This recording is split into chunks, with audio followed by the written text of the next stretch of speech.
Dear student, आप सभी का JEE नीट क्लास में वेलकम है। स्वागत कर रहा हूं। आज मैं 11th स्टैंडर्ड की केमिस्ट्री का 13वें चैप्टर में जो सल्फर तत्व के आकलन के बारे में सिलेबस है, पाठ्यक्रम है, उसके आकलन की विधि के बारे में आप सभी से डिस्कस करूंगा।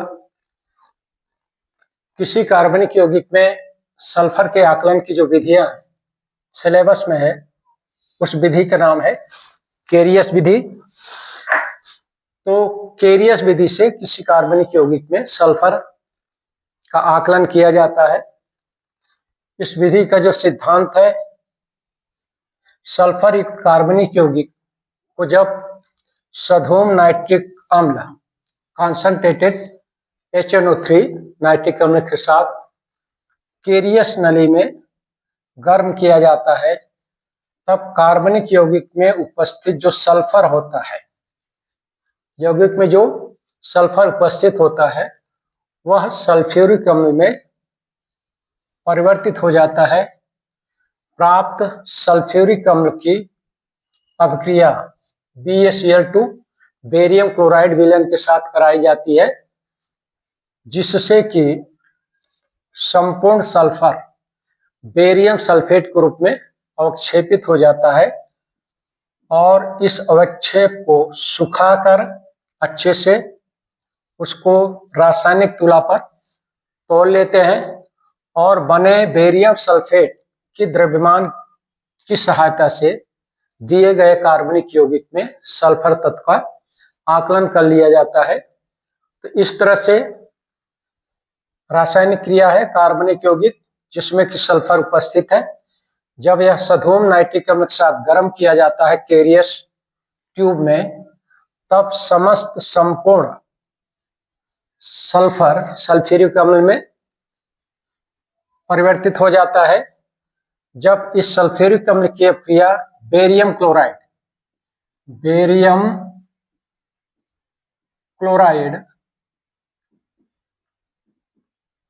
विलयन के साथ कराई जाती है, तो बेरियम सल्फेट के रूप में सल्फर तत्व अवक्षेपित हो जाता है। इस बेरियम सल्फेट के अवक्षेप को छानकर उसको अच्छे से सुखा लेते हैं। सुखा लेने के बाद रासायनिक तुला पर इसका द्रव्यमान ज्ञात कर लेते हैं और इसकी द्रव्यमान की सहायता से दिए गए कार्बनिक यौगिक में सल्फर की मात्रा सूत्र है प्रतिशत of sulphur, percentage of sulphur is equal to 32 sulphur का परमाणु द्रव्यमान बटे का 233, ये बेरियम सल्फेट का अणु द्रव्यमान होता है 233 मल्टीप्लाइड बाय बने बेरियम सल्फेट।